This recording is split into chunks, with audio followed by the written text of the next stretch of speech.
Hello guys, आज हम explain करने वाले हैं साकामोटो डेज के 6 एपिसोड को। अगर अभी तक आपने इसके पिछले एपिसोड नहीं देखे हैं तो जल्दी से जाके उन्हें देख लीजिए। सारे एपिसोड के लिंक आपको डिस्क्रिप्शन में मिल जाएंगे, जल्दी से जाके चेकआउट कर लें। तो आगे की कहानी को स्टार्ट करते हैं बिना किसी देरी के। एपिसोड की शुरुआत में हमें एक हिटमैन को दिखाया जाता है जिसका नाम मासिमो होता है। वो इतना ज्यादा गरीब होता है कि उसके पास खाने के लिए पैसे भी नहीं होते। उसके पास एक पर्ड भी होता है जिसका नाम पेसू होता है। वो उससे कह रहा होता है काश हमारे पास पैसे होते तो हम अच्छा खाना खा पाते। अपने से ज्यादा अपने बर्ड का ख्याल रखता है। वो साकामोटो की फोटो लेके कह रहा होता है काश मैं साकामोटो को मार दूं और मुझे 1 बिलियन का इनाम मिल जाए। दूसरी तरफ साकामोटो को मारने के लिए कई सारे हिटमैन आ रहे होते हैं मगर वो उसे तो कुछ नहीं कर पाते। मगर उसके चक्कर में उसकी दुकान का काफी ज्यादा नुकसान हो जाता है। साकामोटो अपनी दुकान को बार बार ठीक करवा रहा होता है जिसकी वजह से उसके पास अब इतने पैसे भी नहीं बचे थे कि वो अपनी दुकान को दोबारा ठीक करा ले। साकामोटो को एक शूटिंग कंपटीशन के बारे में बताता है जो कल होने वाला है और उसमें जीतने वाले को 1 मिलियन यान मिलेंगे। साकामोटो को ये बता ही रहा होता है तभी मासीमा वहां आ जाता है और पूछ रहा होता है तुम में से साकामोटो कौन है। इतना ज्यादा बुद्धू होता है कि वो साकामोटो को अपने सामने देख के भी उसे पहचान नहीं पाता। फिर से पूछ रहा होता है कि तुमने इस फोटो वाले इंसान को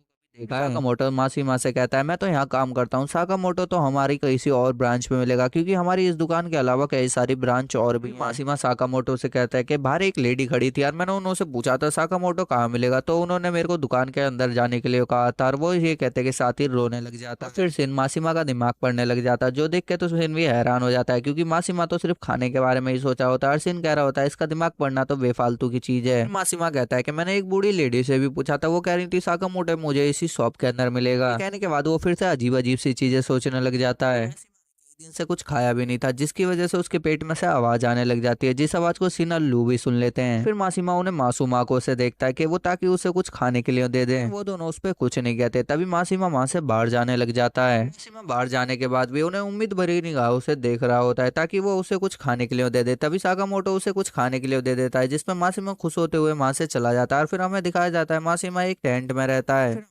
का पार्ट्स दिखाया जाता है जिसमें उसके साथी कह रहे होते हैं कि तुम हिटमैन बनने के लायक ही नहीं हो, तुम्हें ये काम छोड़ देना चाहिए। वो कहता है कि मैं तुम सबको एक दिन गलत साबित करके रहूंगा। तभी वो अपने टेंट के ऊपर गिर जाता है और उसके पास एक पोस्टर उड़ते हुए आता है। उसी शूटिंग कंपटीशन का पर्चा आता है जिसको जीतने वाले को 1 मिलियन यानी इनाम में मिलेंगे। ये पढ़ के तो मासीमा बहुत ज्यादा खुश हो जाता है। और अगले दिन का सीन दिखाया जाता है जहाँ सिन और साकामोटो भी इस टूर्नामेंट में हिस्सा लेने के लिए आए हुए होते हैं। साकामोटो सिन से कहता है कि मैं इतने पैसों में तो अपनी दुकान की मरम्मत और सारे शीशे बुलेट प्रूफ करवा लूंगा। और लू भी यहाँ आई होती है मगर वो सिर्फ इन्हों को बाहर से ही चेयर करेगी क्योंकि लू को बिल्कुल भी ये गेम पसंद नहीं होता। और वो कह रही होते हैं मैं तुम्हें यहीं रह के खड़े हुए चेयर करूंगी बस। तभी वहां पर मासीमा भी आ जाता है और उसे इस टूर्नामेंट के अंदर एंट्री नहीं मिलती क्योंकि एंट्री के लिए 2 या 5 लोगों की एक टीम होनी चाहिए। मासीमा की नजर सिन के ऊपर जाती है जो उसके पैरों पे पकड़ के उससे कह रहा होता है तुम मुझे अपनी टीम में ले लो। मगर सिन को ना चाहते हुए भी उसे अपनी टीम में लेना पड़ता है। मासीमा तो काफी ज्यादा खुश होता है। फिर इसके बाद टूर्नामेंट के बारे में बताया जाता है। सभी प्लेयरों को नकली बंदूकें दी जाएंगी जिसके अंदर कलर बुलेट हो और जिस भी प्लेयर के ऊपर ये कलर लगेगा वो इस टूर्नामेंट के अंदर से आउट हो जाएगा। और ये सब छुपने के लिए इस पूरे शॉपिंग मॉल को इस्तेमाल कर सकते हैं। इन सबको आपस में बात करने के लिए ब्लूटूथ हेडफोन दिए गए थे। इसके बाद सभी अपनी पोजीशन ले लेते हैं। मासीमा उनसे पूछता है कि अब मुझे क्या करना है जिसपे सिन कहता है जो भी तुम्हारे सामने है उसे मार दो बस हम दोनों को छोड़कर। इनों के पास 4 लोग छिपे हुए होते हैं जो सोच रहे होते हैं हम इन्हें आराम से आउट कर देंगे। टूर्नामेंट की सीटी भी बच जाती है और मासीमा उन चारों लोगों को अकेला ही आउट कर देता है। और मासीमा का इतना पक्का निशाना देख के सिन और साकामोटो तो हैरान हो जाते हैं। साकामोटो के पीछे से 2 लोग हमला करते हैं मगर साकामोटो उन्हों की बंदूक छीन के उन्हें ही आउट कर देता है। इस चीज को देख के मासीमा उन्हों से कहता है कि तुम दोनों तो इस काम में काफी ज्यादा अच्छे हो। सिन को लगता है कि मासीमा को अब उन्हों के ऊपर शक हो गया कि हम दोनों भी हिटमैन हैं। मासीमा फिर कहता है कि मैं जानता हूँ तुम दोनों ये गेम पहले भी खेल चुके हो। अपने मन में सोच रहा होता है ये तो कुछ ज्यादा ही बेवकूफ हिटमैन है। फिर हमें लू को दिखाया जाता है जिसने फिर से दारू पी ली होती है और वो चिल्ला के कह रही होती है लेजेंडरी साकामोटो को दोबारा इस फॉर्म में देख के तो मजा ही आ गया। मासीमा साकामोटो की फोटो देखते हुए कहता है कि ये साकामोटो ये मोटा कैसे हो सकता है। तभी उसके पास लू आती है बताती है कि इन दोनों का हेयर स्टाइल और चश्मा देखो सेम है। विसिन मासीमा से कहता है कि वो तो न सेम है और वो कुछ भी कह रही है। वो तीनों अचानक से हंसने लगते हैं। तभी मासीमा साकामोटो के ऊपर गन पॉइंट कर देता है। मासीमा अब समझ चुका होता है ये मोटा ही असली साकामोटो है। मासीमा फिर कहता है कि साकामोटो के सर के ऊपर जो इनाम है उसे मारने के बाद वो उसे ले लेगा।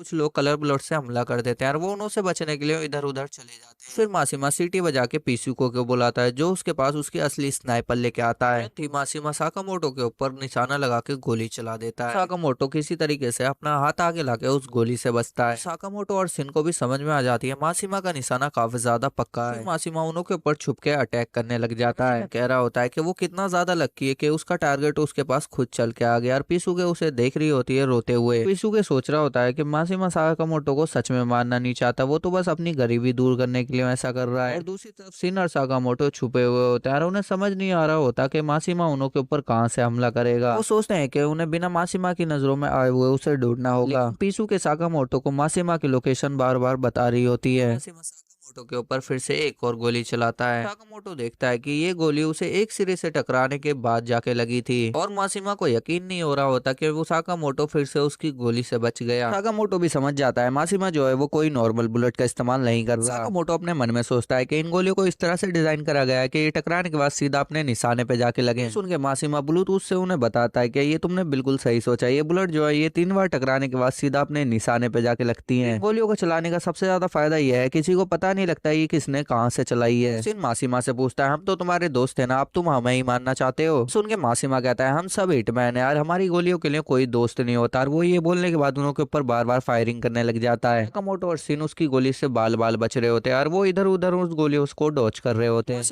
ट्रेनिंग के दिन याद आने लग जाते हैं, जैसे वो हर चीज में बुरा था, वो तेज भाग भी नहीं पाता था, वो ना ही ठीक से लड़ पाता था और वो पढ़ाई में भी काफी ज्यादा बेकार था। लेकिन उसका निशाना काफी ज्यादा पक्का था, वो इसलिए एक हिटमैन कंपनी को ज्वाइन करता है। फिर वो बोलता है कि मेरे को असैसिन के काम देने की बजाय उन्होंने मेरे को जूते की दुकान पे बैठा दिया था और मुझसे कहा था कि मैं अभी नया हूँ इसलिए मुझे स्नाइपर वाले काम नहीं दिएंगे। उससे कहा जाता कि जो भी तुम्हें काम दिया जाएगा तुम्हें वो करना होगा। और कभी कभार मासीमा को कोई लड़ने का मिशन मिलता तो मगर वो उसमें कुछ कर ही नहीं पाता क्योंकि उसे तो लड़ना आता ही नहीं था। इसी वजह से मासीमा को उसकी कंपनी वालों ने लात मार के बाहर निकाल दिया और उसके बाद उसे साकामोटो के बारे में पता चला, इसलिए उसने डिसाइड कर लिया वही साकामोटो को खत्म करेगा। मासीमा सबको बताना चाहता था वो कितना अच्छा हिटमैन है। ये मासीमा की ये सारी बात सिन भी सुन लेता है और वो मासीमा से कहता है कि लोग तुम्हारे बारे में क्या सोचते हैं तुम्हें इससे कोई फर्क नहीं पड़ना चाहिए। कहता है कि सिर्फ तुम्हें अपने ऊपर यकीन होना चाहिए। ये कह के वो माइक में काफी तेजी से चिल्लाता है। इस चीज से मासीमा के कान में काफी ज्यादा दर्द होने लग जाता है और सिन को उसकी लोकेशन भी पता लग जाती है। साकामोटो इस चीज का फायदा उठा के एक पत्थर उठा के मासीमा की तरफ जोर से फेंकता है। पत्थर सीधा मासीमा की स्नाइपर पे लगता है जिसकी वजह से मासीमा की स्नाइपर के टुकड़े टुकड़े हो जाते हैं। और मासीमा साकामोटो की ऐसी पावर देख के सोचता है कि इंसान है भी यार। मासीमा भी समझ जाता है कि साकामोटो को हराना उसकी बस की बात नहीं है। साकामोटो की टीम इस टूर्नामेंट को जीत जाती है। फिर मासीमा रोने लग जाता है, रोते रोते कहता है वो किसी भी काम का नहीं है। और फिर साकामोटो मासीमा से कहता है कि उन्हें इतना अच्छा स्नाइपर मैन अपनी लाइफ में आज तक नहीं देखा, बिल्कुल भी कमजोर नहीं हो। ये सुन के तो मासीमा अपनी खुशी के मारे और जोर से रोने लग जाता है। ये तीनों जाने लग जाते हैं और सिन मासीमा को उसके इनाम का हिस्सा देता है। होते हैं पूरे 50 रुपए क्योंकि मासीमा ने अपनी गोलियों से टूर्नामेंट का काफी ज्यादा नुकसान कर दिया था। इसी की भरपाई में सारा पैसा उन्हों का लग जाता है। सिन कहता है उन्हें पैसा तो नहीं, कम से कम एक ट्रॉफी तो मिल गई। और आयोई कहती है कि वो खुश है कि साकामोटो को कुछ भी नहीं हुआ। और सिन आयोई से पूछता है कि साकामोटो और वो दोनों कैसे मिले थे। और सिन कहता है कि मुझे तो पता है साकामोटो सर ने आपको पहले अप्रोच नहीं किया होगा। सिन की ये बात सुन के आयु सोचने लगती है कैसे एक दिन साकामोटो उसके स्टोर पे आया था और कैसे आयु को देखते ही साकामोटो की बत्ती गुल हो गई थी। साकामोटो उसे देख के कितना ज्यादा शर्मा गया था और साकामोटो ये सुन के सिन को मारने की धमकी देता है। साकामोटो सिन से कहता है कि खबरदार अगर तुमने आगे से कभी भी आयु का दिमाग पढ़ने की कोशिश भी करी तो मैं तुम्हें जान से मार दूंगा। और ये सुन के तो सिन भी साकामोटो की बात मान जाता है। और हमारा ये एपिसोड यहीं खत्म हो जाता है। अगर आपको एपिसोड अच्छा लगा हो तो वीडियो को लाइक कर दें और हमारे चैनल को सब्सक्राइब जरूर कर लें।